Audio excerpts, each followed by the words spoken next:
When my husband Jay was only 41 years old, he was diagnosed with stage 4 metastatic colon cancer. We had 2 little girls who were at the time 1 and 4. It was a nightmare.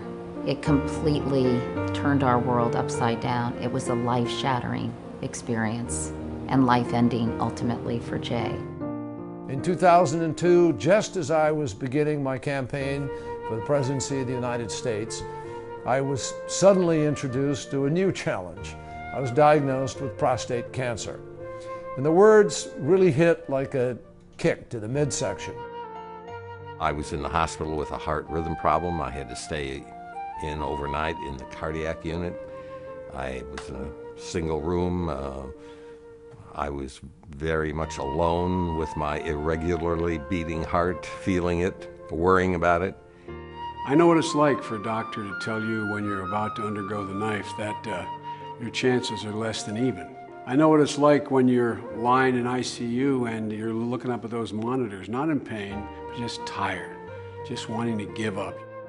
Going through the medical system, which can be so cold and clinical and overwhelming and terrifying, was almost another trauma placed upon the trauma we were already dealing with. Bottom line is there's really nothing like having your doctor put his or her hand on your shoulder and tell you it's going to be okay. Every single time a nurse or a nurse's aide or a doctor came in, it was like manna from heaven just to have somebody there with me at a moment when I was quite anxious. I know what it means to hear a nurse whisper in your ear, "Come on, Joe." Put ice on your lips, massage your legs, tell you this is going to work. For a long time, we dismissed these interactions simply as bedside manner.